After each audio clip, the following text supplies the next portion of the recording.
Sim, excelente. Então, oficialmente, agora, bom dia a todos e todas. Obrigado aí pela participação, tá, gente? E o pessoal que está síncrono também, obrigado aí. Bom, gente, hoje, deixa eu ver, eu estou apresentando, eu estou com a tela de apresentação. Eu queria começar a aula, na realidade, vendo o que vocês postaram, né? Mas é lógico, para eu poder olhar aqui, eu preciso ter autorização, né? Que vocês deixem eu dar uma rodada aqui, né? Para a gente dar uma conversada. Bom, antes de mais nada, alguém deixa eu rodar aqui? Alguém me autoriza? Ou não, ninguém autoriza? Ah, você tem vergonha. Ah, pô, imagina. Lembrando que foi aquela pesquisa, né? O Infange, posso colocar o teu aqui? Beleza. O Vitor também? Então tá bom. Então, Infange. Bom, então vamos começar com o Rafael aqui. Infanger aqui. Vamos ver o que ele colocou aqui pra gente. E vamos... não vamos ver todos não, tá? Vamos ver um ou outro. Trabalho. Oi? Como que é? Trabalho do comportamento do ser humano. Integrante de informe 2017. Rapaz do céu, me enganou aqui. Achei que era ele falando aqui. Vamos lá aqui. E é mesmo, né? O top Vamos 2040. aqui. Vamos corrigir aqui a... Tá legal. Vamos aumentar esse cara aqui. Deixa eu ver se eu tenho como... Eu não tenho como trocar o som para ficar o som aqui do sistema, né? Então vai ser assim mesmo. Deixa isso aqui. E vamos lá. Trabalho do comportamento do ser humano. Integrante de informe 2017. O top 2040. Rafael Ribeiro 2015. Em relação ao comportamento humano, a gente pode afirmar que desde os primórdios da sociedade, desde o início, as interações sociais eram importantes, primordiais para o desenvolvimento da nossa civilização. Desde aquele período paleolítico, onde o ser humano era coletor-caçador, era de suma importância as relações sociais. E ao passar do tempo, quando ele passa de nômade para se fixar em algum lugar, a necessidade da especialização, tendo visto que a população aumenta, começa a se juntar famílias, então a gente, além, claro, do aspecto de acumulação de capital, a gente vê no processo histórico da sociedade uma hierarquização. Essa hierarquização... Desculpa, gente. Ô, Vitor Ruiz, se eu compartilhar a guia do Chrome, sai o som, é isso?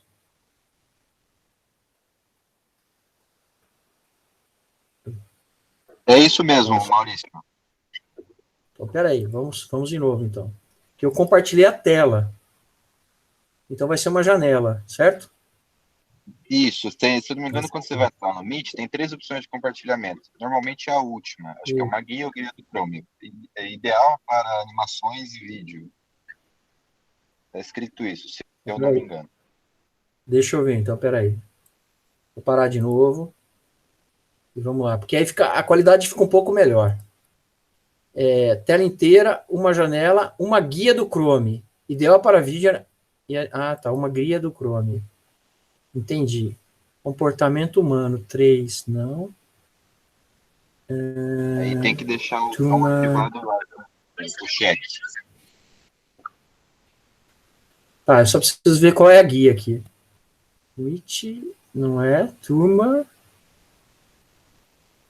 Eu acho que eu vou fazer o seguinte, eu vou pegar aqui... Trabalho do comportamento do ser humano. E eu vou fazer o seguinte.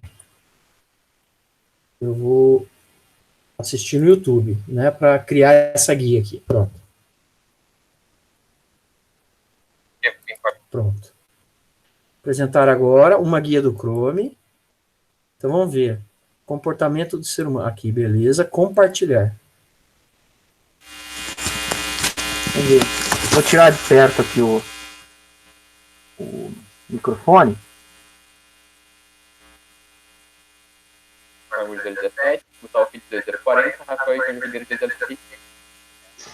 Em relação ao comportamento humano, a gente pode afirmar que desde os primórdios da sociedade, desde o início... É melhor assim ou não? Importantes, primordiais para o desenvolvimento da nossa... O eco, tá? Talvez se você mutar o seu microfone, ele fique só com o do vídeo. Perfeito. Então eu vou mutar o meu microfone e vou começar de novo, tá? Civilização. Desde aqueles Trabalho do comportamento do ser humano.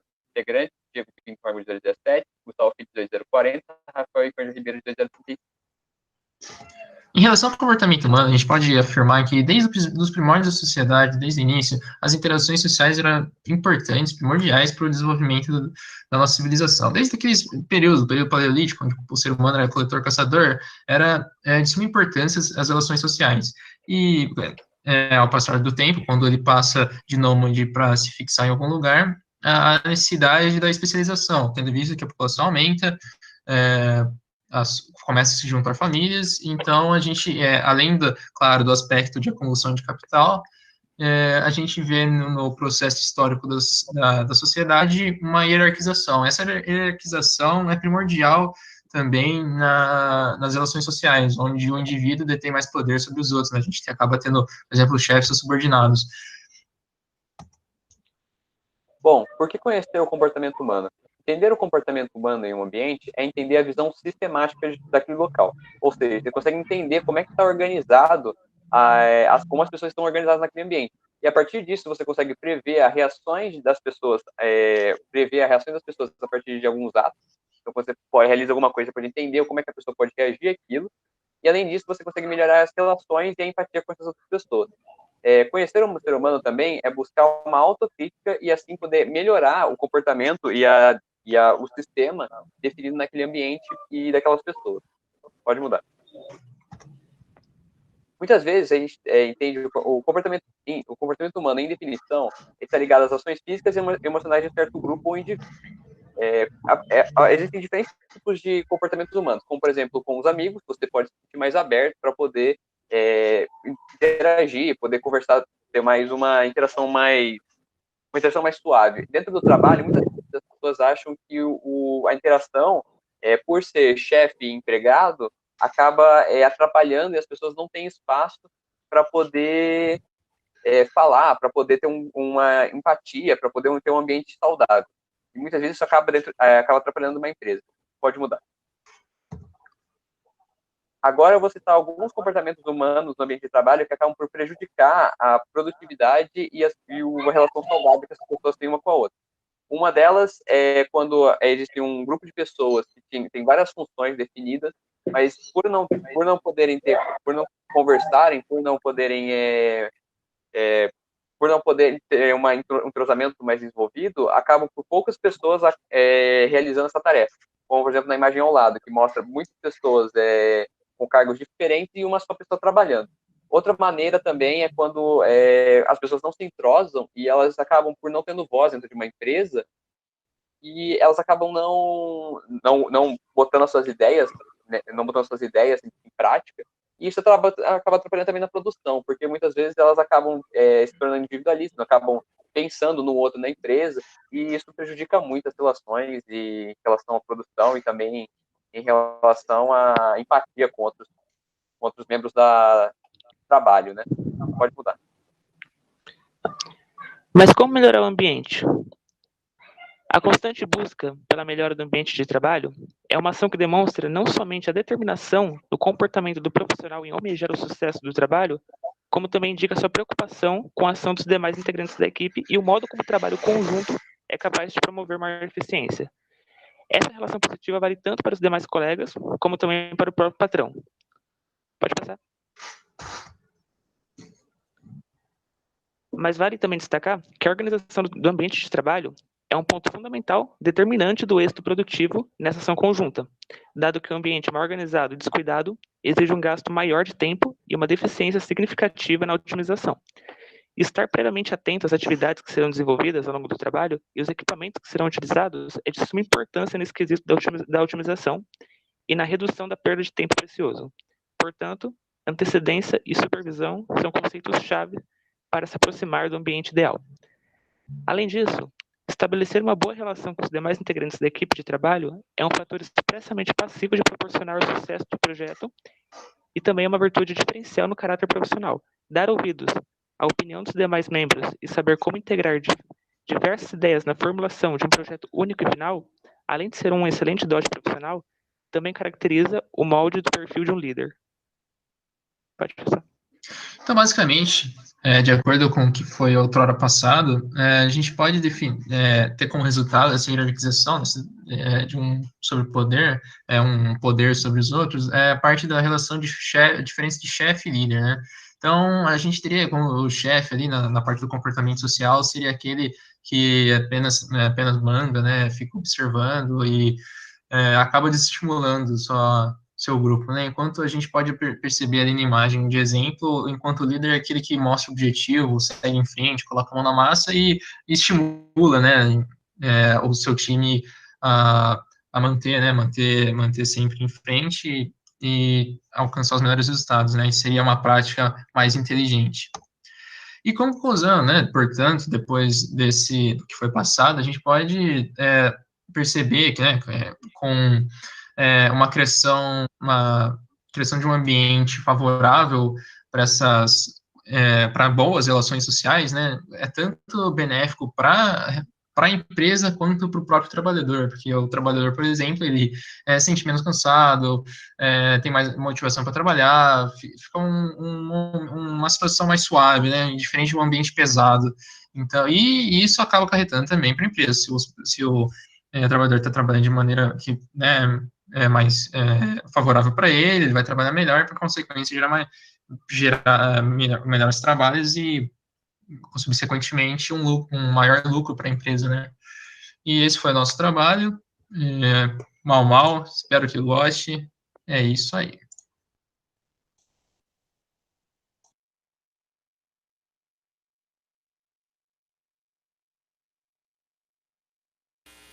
Agora tem que lembrar de religar o microfone.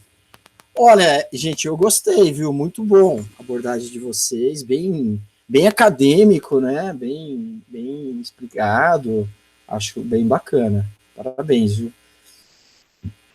Eu vou querer fazer um comentário geral, né? Mas eu quero mais a gente fazer um debate, mas eu vou provocar vocês no debate. Mas assim, eu acho que vocês abordaram bem bacana essa questão comportamental, né? É lógico que a questão comportamental é muito ampla, né? Então, assim, a gente pode encontrar muitas trilhas para conversar, né? Deixa eu voltar aqui que esquece. Aqui. Deixa eu voltar a compartilhar, né? Porque eu não sei o que eu estou compartilhando. Porque como eu fechei lá, a coisa ficou esquisita. Quando você fecha, ele para de compartilhar. Ah, legal. Ele mostrava aqui que estava compartilhando, mas eu imaginei. Gente, tem mais alguém que queira que eu apresente? Eu acho que uns 2 ou 3 no máximo dá para apresentar, né? Não mais do que isso, porque nós temos que discutir. Tem mais alguém? Esse daqui foi do Rafael. Foi de quem? Foi do Rafael Infanja? Quem mais?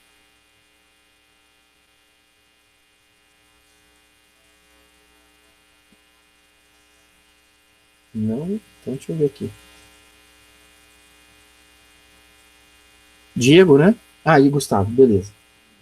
Diego e Gustavo. Então, vamos já resolver isso aqui, ó, para não ter o Rafael. Cadê o Diego e o Gustavo? Gustavo Felício, né? Isso. E o Diego.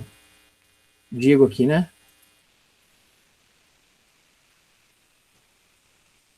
Diego, pronto.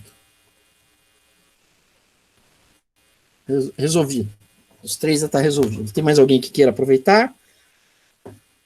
Porque assim, como eu estou expondo, né, sem autorização, não posso fazer isso, né? Não posso, vou pegar o seu e vou apresentar. Não posso fazer isso daí, né? Quer dizer, até poderia, né? Mas eu teria que ter falado antes para vocês, né? Falar, tal aula vai ser apresentado, tal, né? Ninguém? Vocês têm vergonha? Olha, professor, meu grupo não tá aqui, mas eu tô bem aqui, não. Eu tô bem aqui sem ninguém ver a minha cara.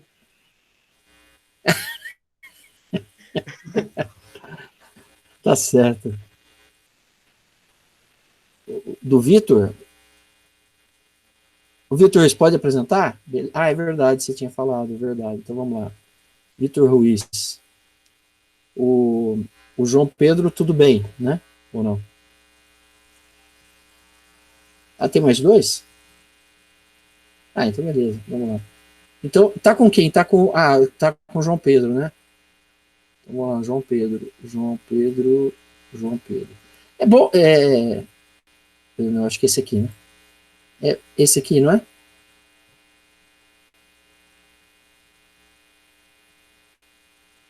Deixa eu ver aqui para não.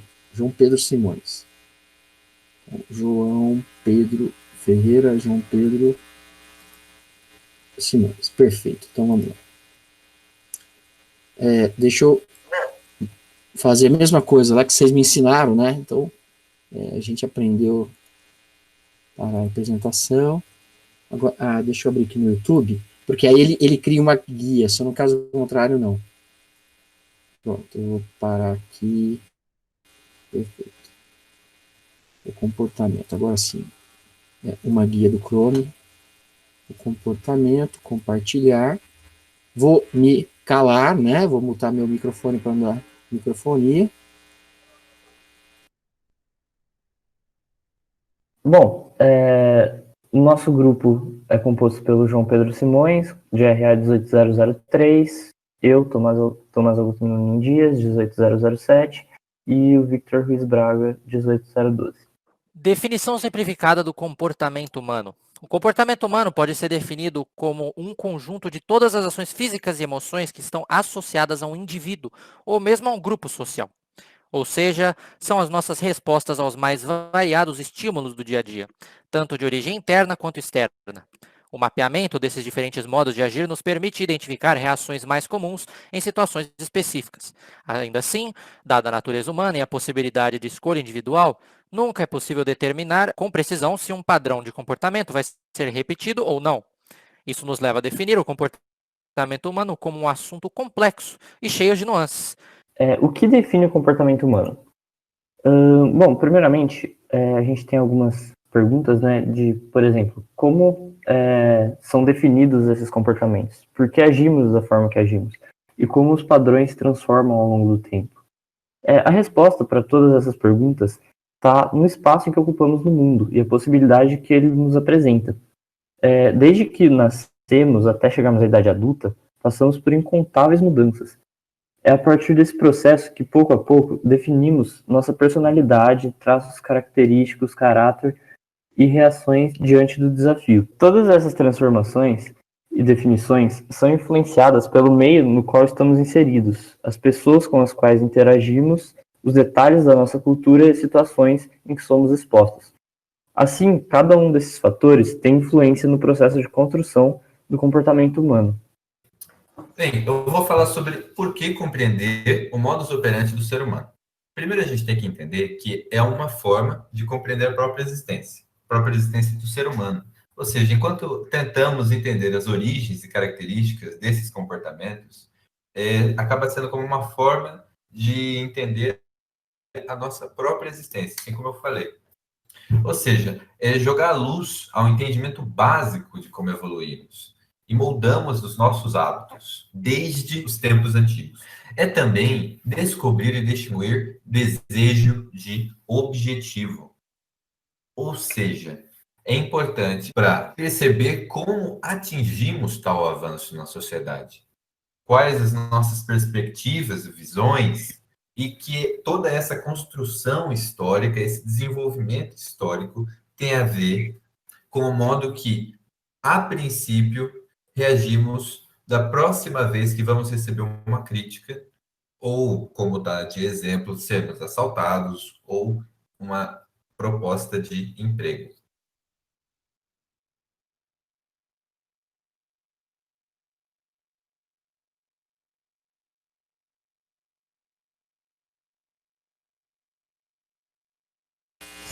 Pontinho. Muito bom, viu? Parabéns. teve uma abordagem um pouquinho diferente do primeiro grupo, né? E eu acho que aí fica legal para a gente. Deixa eu fechar isso aqui também, né? Esse grupo é o grupo. Deixa eu já fechar aqui do João Pedro, é isso? Esse aqui, né?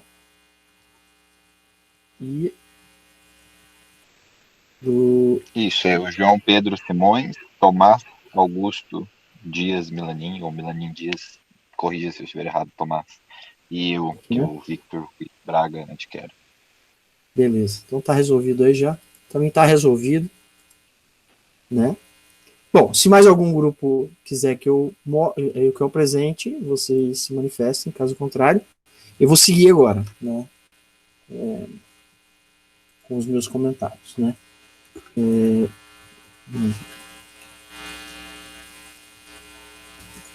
Deixa eu pegar uma. O que eu queria? Perfeito. Bom, gente, eu penso. Eu vou até trazer aqui na pirâmide. Eu vou pôr para compartilhar também, né? Então, eu penso que abrir imagem aqui. Aqui. Pronto. Não sei se aqui vai ficar boa, mas enfim. Deixa eu compartilhar de novo.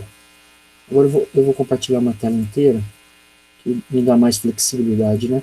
Eu não sei se essa tela fica boa. Eu queria mostrar a pirâmide de Maslow, mas eu queria ver uma que ficasse com boa definição, né? Então, deixa eu ver.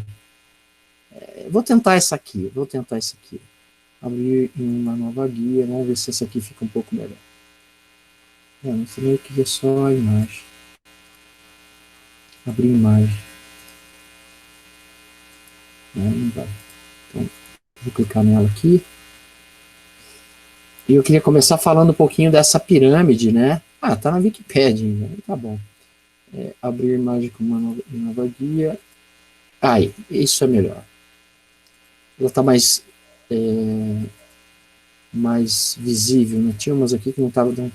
Existe esse famoso estudo de Maslow, onde ele cria a pirâmide, né? Não sei se em alguma aula vocês viram isso, mas essa pirâmide é bastante interessante para a gente começar a nossa conversa. Gente, a abordagem que vocês fizeram foi perfeita, maravilhosa, uma completa a outra, eu acho que está muito bom, tá? E serviu muito bem de forma acadêmica, né? Para a gente fazer uma reflexão sobre a questão comportamental humana, né? Mas eu queria, até pegando um gancho, eu queria pegar e começar com essa pirâmide de Maslow, né? Então, ele divide como, digamos assim, fatores de importância no desenvolvimento do ser humano, né? Então, assim, o primeiro nível da pirâmide é uma questão assim questão de sobrevivência, são as necessidades fisiológicas, né? Há quem questione essa pirâmide, mas eu acho ela bastante coerente, né? E tanto é que essa teoria, digamos assim, essa ideia, né, uma teoria, ela existe e ela sobrevive já há muitos anos, né? Então, assim, sobre as questões, as necessidades fisiológicas, o que ele coloca? Que é necessário para o ser humano satisfazer a primeira necessidade, são as necessidades para ele sobreviver. Então, é necessário a respiração, né? Então, lógico, tudo aquilo que envolve a questão de respiração, mas no sentido de fisiológico, né? De comida, né? Então, uma necessidade de comida. O ser humano tem a necessidade de comida, e isso tem que ser, digamos assim, está lá na hierarquia das importâncias para ele. Água, né? O acesso à água. Eu estava dando uma aula esses dias e me chamou a atenção uma reportagem que saiu no UOL sobre uma guerra da água lá no Oriente Médio, na realidade na África, mas existe, e está havendo digamos assim, um conflito diplomático, né, não chega a ser guerra, mas um conflito diplomático entre o Egito e a Etiópia, né, não sei se vocês viram isso, porque a Etiópia, né, se a gente pegar, quer ver, eu acho que eu devo ter aqui uma hidrelétrica, Etiópia, né? Deixa eu ver se eu acho aqui a notícia, só para mostrar, eu acho que é bastante interessante isso aqui para o curso, né? Eu vou em notícias, que eu acho que fica legal. É exatamente essa daqui, ó, essa reportagem aqui, está na Folha de São Paulo, você pode abrir, você vai ver, e aí ele vai te explicar, e o grande problema aqui, dá para entender fácil aqui, fácil. Então, você tem a Etiópia, né? A Etiópia está aqui, existe o rio Nilo Azul, né? Ele corre aqui junto, encontra com o Nilo Branco, que passa pelo Sudão do Sul, pelo Sudão, né? Aí forma o rio Nilo, que vai e atravessa o Egito, inclusive na cidade do Cairo. Então, o que acontece? 90% da população do Egito depende direta ou indiretamente desse rio, o rio Nilo.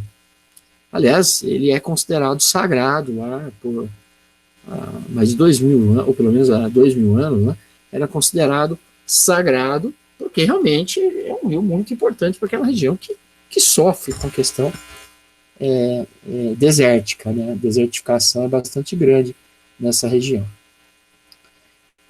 E o que acontece? Aqui, ó, nesse ponto, lá na Etiópia, está sendo construído, eu acho que é a sexta ou oitava maior represa hidrelétrica do mundo, né?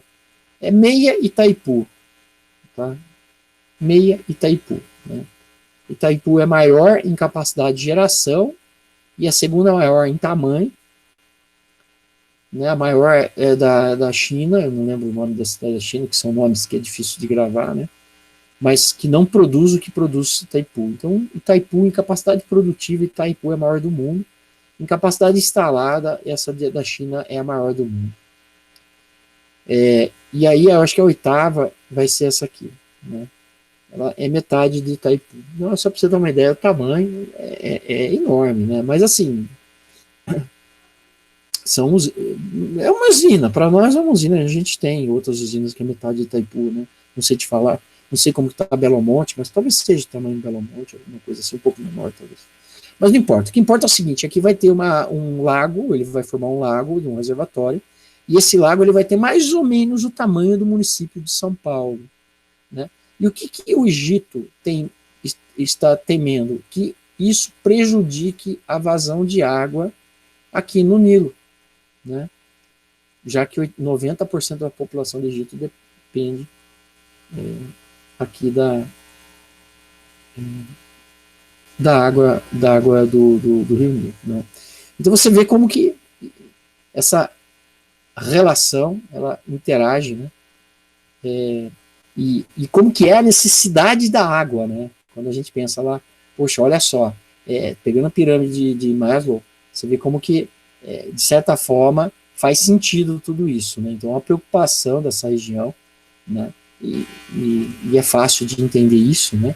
Mas é uma coisa que a gente vai ver cada vez mais, né? Porque o recurso da água não é uma coisa condicionada a apenas uma região, ela na realidade, ela atravessa muitas regiões, né? Transpassa fronteiras de países, né? É o caso aí. Então, você tem pelo menos 3 países onde o Nilo atravessa, né? Quer dizer, não exatamente o Nilo, mas nesse percurso aí, 3 países, que é o Sudão, a Etiópia, o Sudão e o Egito, né? Então, a água. O sexo é uma necessidade do ser humano, né? É uma necessidade, inclusive, digamos assim, a gente pode afirmar isso daí, ou pelo menos condicionar, que o sexo é uma necessidade animal, né? De sobrevivência da espécie, né? Então, é uma necessidade, isso tá programado no nosso gene, digamos assim, está programado, né? Então nós temos essa necessidade, assim como todas as espécies têm essa necessidade, né? Que é perpetuação da espécie, normal. O sono é uma necessidade fisiológica, nós temos a necessidade do repouso, né? Isso é necessário. Algumas pessoas mais e outras pessoas menos, né? E, enfim, não importa, mas todas têm. Em maior quantidade ou menor quantidade tem. E assim, não dá para a gente definir, todo mundo tem que dormir 8 horas por dia. Não, isso não é isso, né? Não é isso que eu me refiro aqui, né? Algumas pessoas, 8 horas por dia é pouco, e outras pessoas, 8 horas por dia é muito, né? Na média, 8 horas, sei lá, não sei se a média é 8 horas mesmo, né? Mas, enfim, é um número bonito, né? Se divide por 3, né? Então, 8 horas para trabalhar, 8 horas para ter lazer e 8 horas para dormir, né? É um número bonito, mas não é, esse número, ele não é absolutamente tão linear assim, né? E outras necessidades aqui, né? Que vai, mas tudo fisiológico. Aí, nós temos na segunda pirâmide, quando é satisfeita essas necessidades mais básicas, né? Nós vamos para um segundo patamar de necessidade, que é a questão de segurança.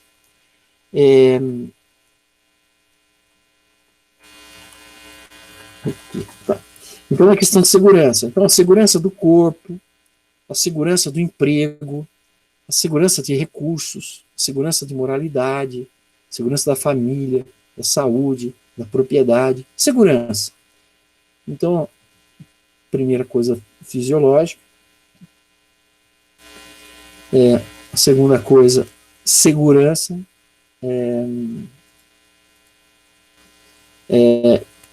Terceiro nível de necessidade humana vem o amor, relacionamento, a amizade, a família. Aqui ele coloca intimidade sexual, mas na verdade é o relacionamento, né?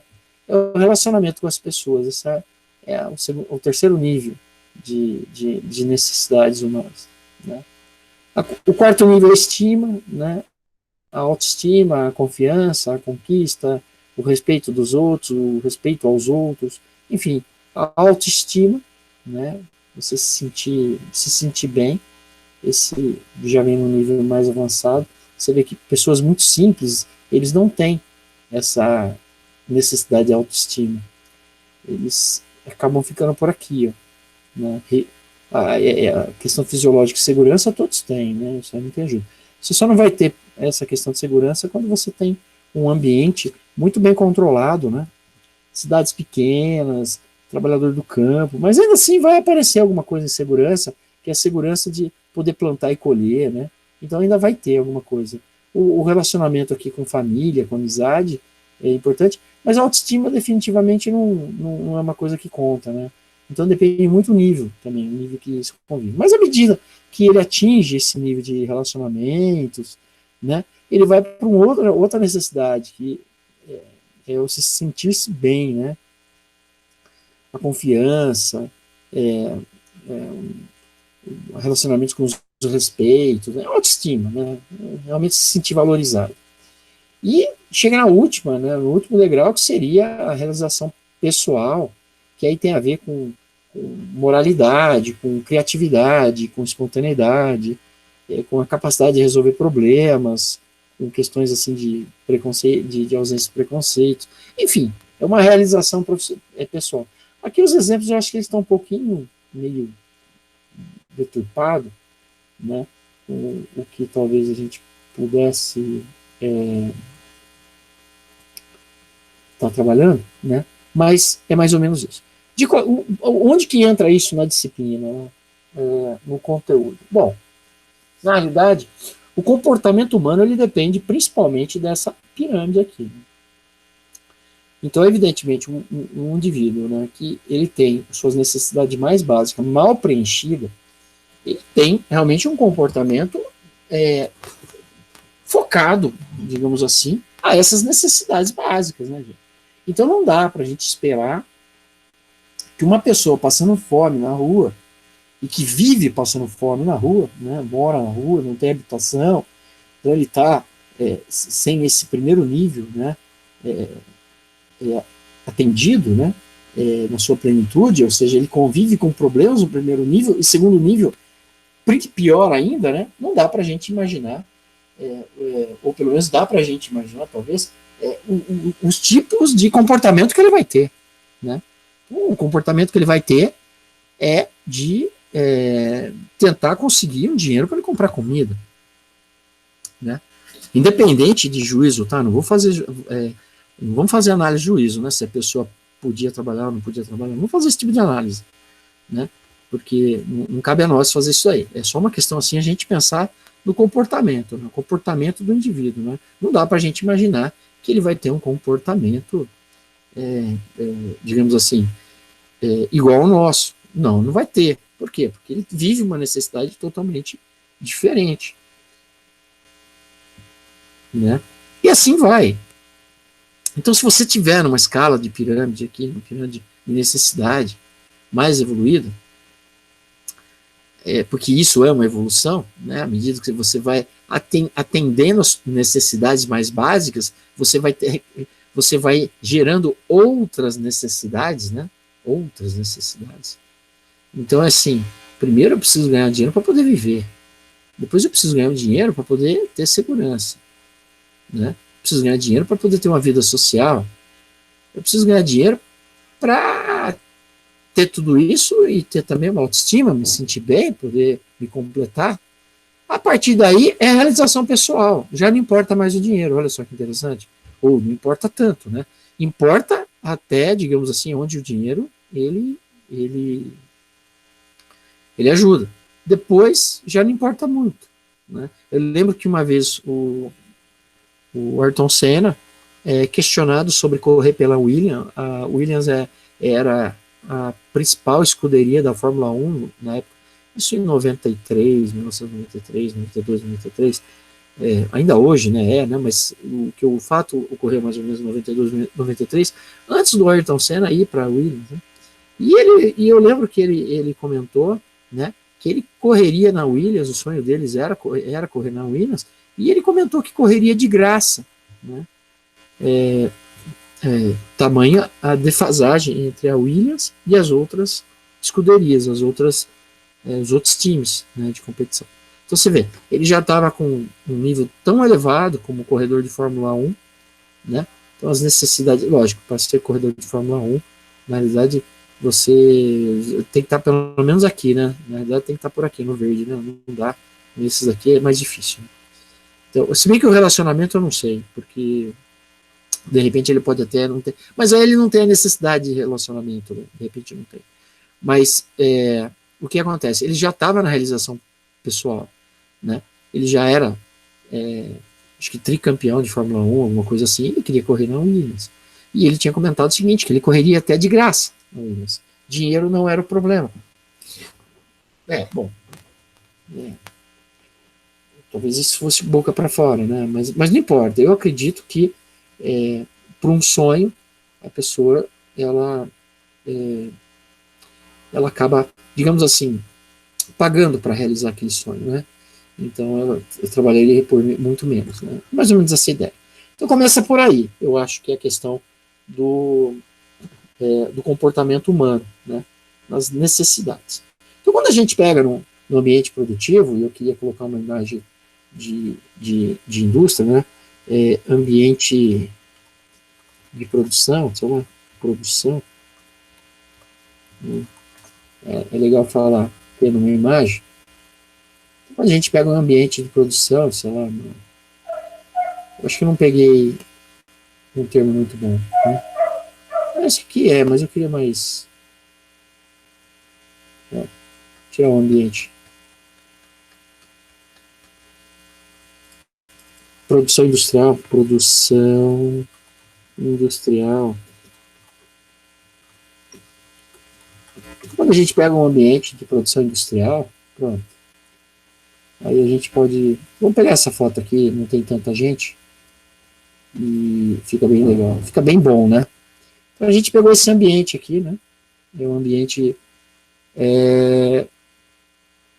Bom, eu nem sei onde que é, né? Não dá para reconhecer muito aí não, mas... Né? Nem sei onde que é. Mas pegamos aqui... não sei onde que é, não. Então temos aqui um ambiente de produção e temos aqui alguns trabalhadores, né? Então esses trabalhadores, eles estão, né, no seu dia típico, né? Mas como que será? O que será que está passando na cabeça deles, né? Porque o comportamento depende fundamentalmente do que está passando na cabeça deles, né? Então, algumas coisas podem afetar esse comportamento. Como, por exemplo, a questão de relacionamentos, né? Então, por exemplo, digamos que esse indivíduo aqui, ele brigou com a namorada, não sei se... brigou com a namorada, brigou com o parceiro, com a parceira, brigou. Será que está normal? Era uma relação duradoura, já fazia 5 anos que eles tinham um relacionamento sério, e na noite anterior houve uma... Eles brigaram por um motivo fútil, um motivo besta, como sempre é, né? As brigas sempre é por causa de coisas bestas, né? E será que ele está normal? Será que ele está trabalhando normal? Né? Uma pergunta bem interessante, né? Esse daqui, ele está trabalhando, porque ele é obrigado, né? Ele precisa pagar as contas. Mas ele está triste pra caramba, porque ontem o time dele perdeu. Ele é fanático, é um torcedor fanático, e o time dele perdeu. E o time dele está perdendo sempre. Já está há vários jogos sem ganhar, ameaçado ser rebaixado. Será que a cabeça dele está tranquila? Será que realmente ele está pensando no que ele está fazendo? Ou será que ele está... aquilo volta e lembra, e volta e lembra? Será que esse pensamento não está dominando a cabeça dele? Né? Esse daqui, ele está trabalhando, porque ele precisa pagar as contas. Até porque tem um bom convênio médico, a empresa. E isso ajuda. Mas o problema é que o pai dele está na UTI, já internado, há 30 dias. Tudo bem, o convênio está cobrindo, mas a chance do pai sobreviver é muito pequena. E ele está aqui, mas ele não queria estar aqui. Ele queria estar lá no hospital com o pai dele, mas ele tem que estar aqui. Será que a cabeça dele está legal? Bacana. Bom, esse aqui de trás, aliás, esse daqui é o seguinte, ele está tranquilo, mas ele tem uma deficiência, um déficit de atenção muito grande. E ele recebeu o treinamento para fazer o trabalho. Ele era para estar trabalhando aqui nesse posto de trabalho. Mas ele chegou lá, não sabia o que era para fazer, não sabia como fazer. Então o líder, né, não chefe, o líder, falou assim: ô Zé, vai lá, senta na mesa, pega o procedimento e leia o procedimento para você ver como é que faz. Depois você venha para cá e eu te explico melhor. Então ele está aqui lendo. Mas ele já devia ter sabendo isso daí, porque ele já foi treinado. Mas ele tem um déficit de atenção e ele tem uma certa dificuldade.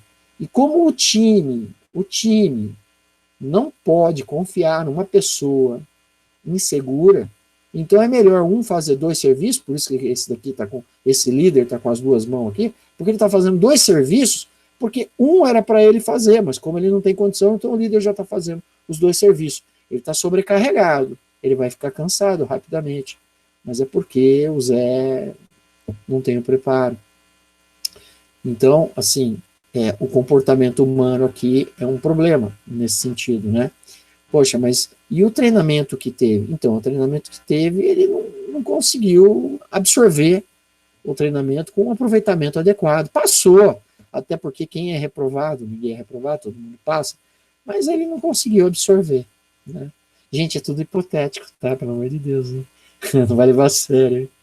Tudo faz de conta aqui, tá? Mas, então, isso são fatores, talvez, que a gente possa trabalhar aqui e conseguir fazer uma análise comportamental, né?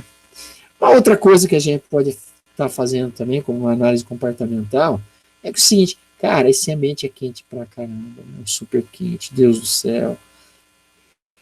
E eu queria que quem projetou essa fábrica trabalhasse aqui para ver o que é bom, sofrer, ficar aqui no verão, suportando esse calor infernal. Aqui é um inferno transvestido de fábrica de automóvel. Caramba, é muito frio, gente. É muito quente, perdão. É muito quente. Eles instalaram essas porcarias de ventiladores aqui, ó. Lá no meu setor tem 3 ventiladores, mas isso aqui só faz barulho. Esse aqui é o tufão, só faz barulho. Ventar que é bom nada, não venta nada. só barulho. Ele parece quando eu estudava no Cutuca, numa salinha lá que era quente pra caramba, né? Que o professor tinha que fazer 2 intervalos, um intervalo de verdade e um intervalo no meio, entre as aulas, de tão quente que era. Não podia abrir a janela, porque se abrisse a janela entrava sol, e aí ficava mais quente, e a gente ia ficar com a janela tudo fechada. E a classe também era uma droga, né? Não parava de falar, né? E aí a porta da classe tinha que ficar fechada, porque o professor da sala vizinha ficava reclamando que a classe fazia muito barulho. Gente, isso daqui é brincadeira, tá? Isso nunca aconteceu, tá? É brincadeira. Bom, mas enfim. Será que o ambiente quente desta fábrica, né, não parece, né? Olhando assim, ela não parece, mas ela é quente, porque olha, tem ventilador. Então ela é quente, né? Então, mas será que o ambiente dessa fábrica não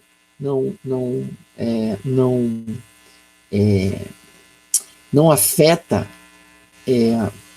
o comportamento humano? Será que em algum momento uma decisão errada não pode ser tomada? Será que em algum momento o calor não faz com que as pessoas fiquem extremamente alteradas, tanto emocional, como psicológico, como fisicamente, né? Então é uma questão de bastante envergadura isso, né? E aí, nesse contexto, e não só nesse contexto, né, a gente pode pensar que os indivíduos, as pessoas, eles têm realmente um comportamento que é extremamente volúvel, né? É variável, né? Não é uma máquina que sempre trabalha do mesmo jeito. Na realidade, são pessoas que num dia está de um jeito e outro dia está em outro jeito. Algumas pessoas são mais estáveis, né? Inclusive com as variações do ambiente, né?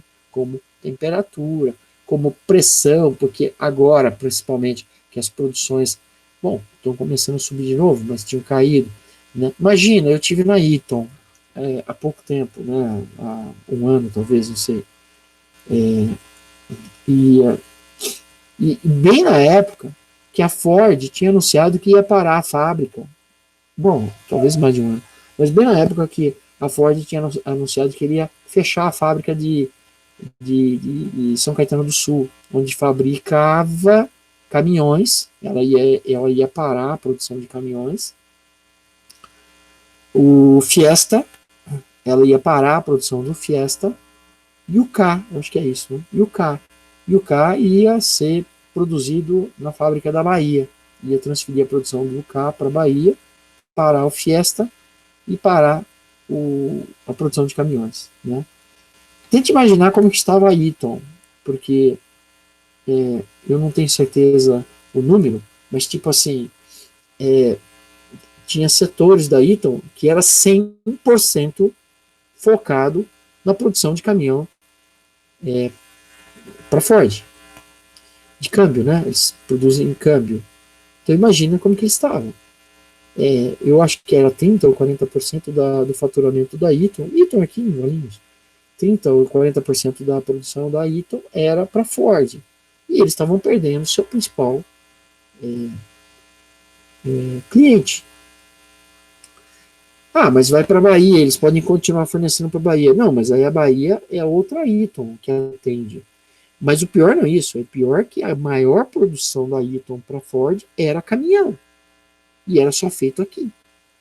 Então toda a divisão de câmbio para caminhão para Ford iria parar. Então imagina, esses trabalhadores, eles estão produzindo numa linha, numa fábrica, que ela vai encerrar a atividade. Ela já falou que ela vai ficar por mais um ano e ela vai fechar. Será que o comportamento deles está normal? Será que eles estão pensando em arrumar outro emprego? Será que eles estão preocupados com isso? Como que é, né? Como que é isso? Entendeu? Então essas coisas, elas afetam bastante o comportamento humano. E afetando o comportamento humano, tem um cara aqui que não tem nada com isso. Esse veículo aqui não tem absolutamente nada com isso. Ele está sendo construído. Para falar a verdade, ele é uma máquina, ele não é uma pessoa, ele é uma máquina, não é um ser humano. É apenas um objeto. Ele está sendo construído. Mas a família que vai usar esse veículo aqui ela realmente não vê nada com isso. E aí eu queria que você imaginasse esse veículo já pronto, né, numa concessionária, e uma família que está comprando o seu primeiro veículo zero. Então está indo lá, vamos falar uma família típica americana dos anos 60, né? Sabe, a família típica americana dos anos 60, a feiticeira, aqui, ó. Essa aqui é uma família típica americana dos anos 60. Uma mulher que fica em casa, que cria os filhos, o marido trabalha fora. Esse aqui é o seriado, tem vários seriados, tinha vários seriados assim no passado, né? Hoje não é mais desse jeito, né? Então, isso aqui fazia o maior sucesso. A feiticeira passava aqui, ó. Então, se você pegar um filminho disso aqui e assistir, você vai ver como que é, né? E temos muito ainda no Brasil, né? No mundo, né? Nós temos muito ainda esse perfil, né? Que era uma típica família americana dos anos 60.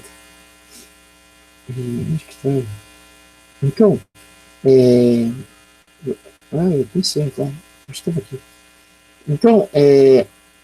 Então, imagine esse carro sendo ocupado por essa típica família americana dos anos 60, atual, onde vai o marido, né? Você pode inverter, você pode criar a família do jeito que você acha que deve, tá, gente? Você pode criar o cenário que você achar que deve. Eu só quero pegar Yin e Yang, isso aí é outro, o Vitor. Essa de Yin e Yang é outro, não é essa aqui, esse aqui é feiticeiro, esse é Yin e Yang, esse aqui, Yin e Yang, esse aqui, deixa eu escrever aqui. Eugênio. Não era para vocês conhecerem isso, viu? Eu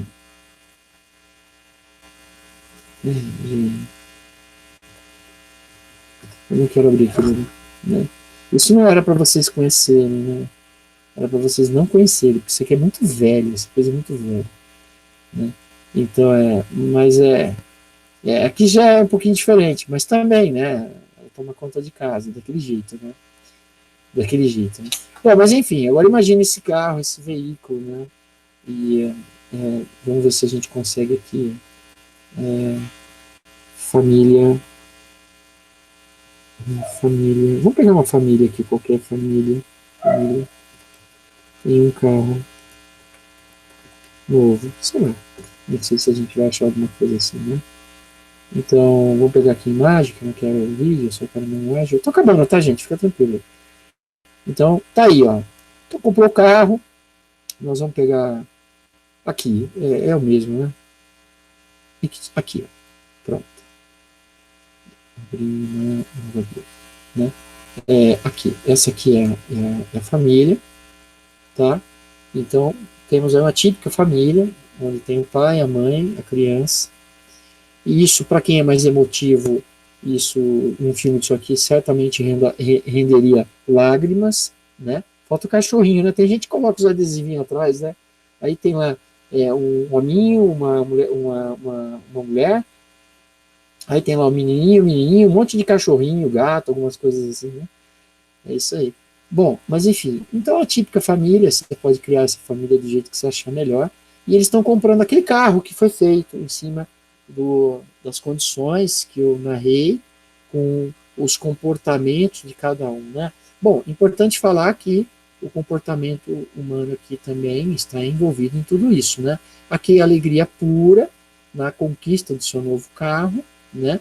Primeiro carro novo, né? Digamos que nunca teve, a primeira vez que está tendo, né? E aqui a alegria plena por atingir meta de venda, né? Mesmo sabendo que esses carros estão dando problema, né? Eles estão com muito problema, mas ele não vai falar, ele vai ficar quieto, né? E aí eles vão entrar nesse carro aqui, vão andar nesse carro, e depois vai vir uma notícia, evidentemente, né? E que houve uma falha no sistema de freio, falha esta, porque lá na produção houve uma falha operacional, né? Eles erraram e esqueceram de colocar um dispositivo, de apertar um parafuso, enfim, eles erraram a montagem do sistema de freio. Esse sistema de freio, nesse carro que acabou de ser comprado, já pegou emplacado, né? E eles já iam fazer de cara uma viagem, né? O carro zero já ia de cara fazer uma viagem, ia para a praia.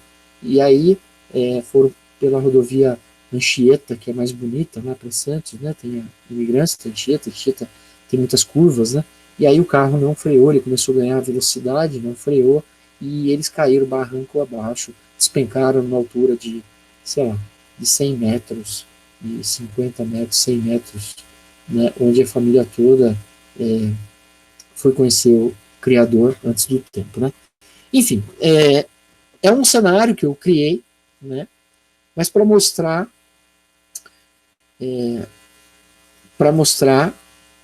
o comportamento humano, como que ele pode, digamos assim, afetar outras pessoas que são inocentes, né? Então, assim, é lógico que a gente, pensando em qualidade, a gente tem que pensar que para que se ocorra a qualidade, para que se tenha uma qualidade, que você tenha um produto, um resultado adequado, né? Nós precisamos, sim, levar em consideração o comportamento humano, e evidentemente, é lógico, não é uma coisa fácil de resolver, mas é uma coisa que quem lá, o líder, ele tem que estar vendo, né? Que se a pessoa tem condição ou não, e sabendo que é um trabalho de responsabilidade, por exemplo, ele precisa, digamos assim, checar, verificar, estar sempre atento, para ver se o serviço está sendo executado da melhor forma, né? Porque não tem como, né? Uma pessoa responsável por qualidade, porque hoje não se fala mais isso. Hoje entende-se que cada pessoa é responsável pela sua qualidade, e não um outro responsável pelo que eles estão fazendo. Então, esse trabalhador é responsável pelo que ele está fazendo, ele tem que garantir que isso que ele esteja fazendo é o correto. E não pode dar problema. Agora, por outro lado também, se der problema, tem que dar problema aqui dentro, na fábrica, no teste. Por isso que se faz teste em equipamento, para ver se vai dar algum problema. Porque da mesma forma que teve um comportamento humano aqui, que pode afetar a qualidade do trabalho, quem fabricou essa peça também estava nessas mesmas condições. E é lógico que eu não estou me referindo aqui, gente, sobre a questão de variabilidade ou de variação na precisão de fabricação das peças, motivada por, digamos assim, por questões de equipamento, né? Eu posso ter variações de equipamento, posso ter falhas operacionais, né? Variações de conduta humana, tá? Bom, eu não vou me alongar muito, né? Eu acho que é mais ou menos isso que eu queria passar para vocês, né? Associado com a pesquisa que vocês fizeram, eu acho que dá para entender muito bem o recado, né? Sobre essa questão do comportamento. É lógico que com isso eu elenco uma problemática, mas eu não faço uma tratativa na solução, né? Porque a solução, na realidade, é a aplicação de técnicas, né? E à medida que você vai colocando as técnicas, você vai minimizando essa probabilidade de falhas. Então, na realidade, eu tenho que ter pontos de checagem para ter certeza que as pessoas estão fazendo correto. Porque eu não tenho como garantir que eu tenho condição de ver e garantir que o funcionário entre uniformizado, com os EPIs, né? Isso eu tenho condição. Mas eu não tenho condição de fazer com que ele entre sem nenhum tipo de problema emocional, né? Sem nenhum tipo de problema que possa comprometer a sua atitude interna. Isso não tem como. Até porque essa variabilidade ela pode acontecer a qualquer momento, né? Eles podem conversar e se desentender e haver um clima de estresse. Bom, eu resolvo. Como que eu resolvo? Eu meio que vou embutindo uma técnica ou uma regra onde não se conversa durante o expediente. De fato, isso é verdade. Quando você pega as linhas de montagem, alguma coisa assim, o pessoal, eles conversam muito pouco. Eles não ficam batendo papo porque isso desvia a atenção. Outra regra que eu posso colocar, eu não deixo eles ficarem com o celular em linha de produção. Porque o celular pode fazer com que ele perca atenção ao trabalho. E tipo, ele era para ter apertado, esqueceu de apertar e liberou o carro assim, porque ele estava lá no telefone, ele estava vendo as mensagens de zap, né? Então não pode, né? Proibido, né? E você consegue isso fazendo o seguinte, olha, é proibido, por exemplo, fotografar dentro da fábrica, nem fotografar e nem filmar. Portanto, é proibido entrar com o celular. Entendeu? Eu não falo que é proibido usar o celular dentro da fábrica. Eu falo que é proibido entrar com o celular dentro da fábrica. Que é o que acontece. Se você for visitar essas fábricas que eu falei, principalmente, são várias fábricas. Eu estou tentando lembrar, eu acho que foi a Toyota. Eu conheci a Toyota também. Acho que foi a Toyota. Eu não lembro. Para entrar, a Hyundai também. Eu precisei entregar meu celular. Acho que foi isso, eu entreguei meu celular. Não pode, eles não deixam, né? Tá? Então é bem comum isso em algumas empresas, gente, não pode. A Michelin, fábrica da Michelin,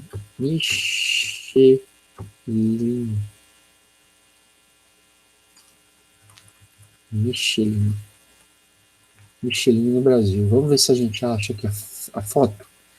Essa fábrica, e a último exemplo para encerrar, tá? Ela fica no Rio de Janeiro, eu nem sei onde que fica, Itatiaia, ó. Expande fábrica de pneus para carro e caminhonete em Itatiaia. Itatiaia é divisa com São Paulo, né?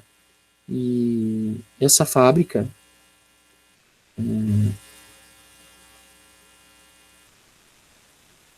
Michelin, eles fabricam nem sei, essa aqui. Bom, enfim. Então a fábrica da Michelin só fabricam pneu, são os pneus para carro, são os pneus que mais duram, gente. Roda pra caramba, são bons pra caramba. Para moto é o que há de pneu, porque tem um monte de tipo de pneu para uma mesma moto, para quem anda mais mais de boa, para quem anda com mais velocidade, para quem quer andar na chuva, para cada tipo de terreno vai ter um pneu. Eles são especialistas em pneus. E eles têm uma prática lá, o seguinte, se quebrar uma máquina, quebrou uma máquina, precisa de um técnico para arrumar a máquina lá na Michelin, né? Precisa de um técnico, tudo bem, pode ir, né? Eles vão chamar, vai. Mas o que eles vão fazer? Raramente você vai ver uma foto interna da fábrica, você não vai encontrar, porque lá é proibido isso aí. E o técnico que vai lá para arrumar a máquina, eles têm a prática de marcar o dia, por exemplo, vamos supor que vai lá amanhã, então tá bom. Então hoje eles começam a colocar uns tapume, da entrada até a máquina.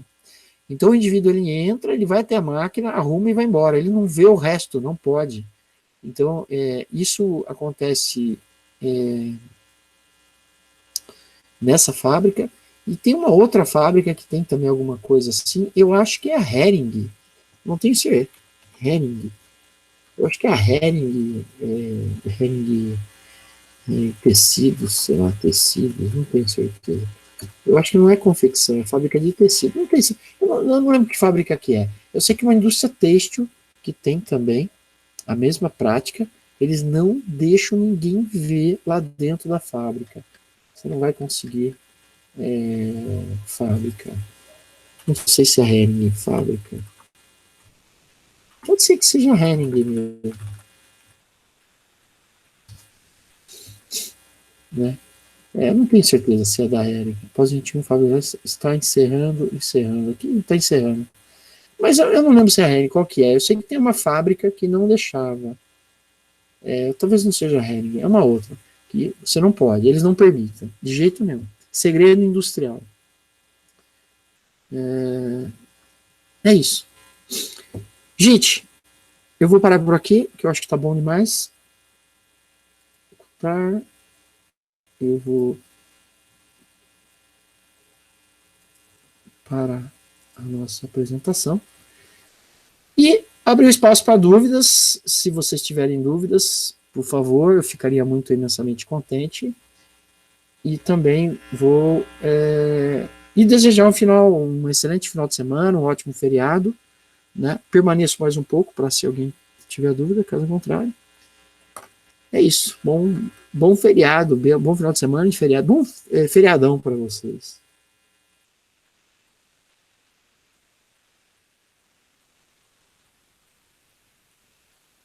Aspirador ligado, Vitor? Eu também acho que nunca fui nenhuma dúvida, mas obrigado por você.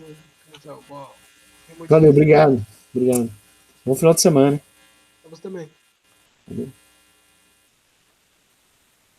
Ô Maurício, só queria confirmar uma coisinha que eu fiquei com uma dúvida. Eu não consegui anexar o link da primeira atividade. E aí eu deixei ele na forma de um comentário e também num doc. Eu não consegui anexar direto o link, eu só queria confirmar se tá tudo bem. Deixa eu parar a apresentação, a gravação, peraí.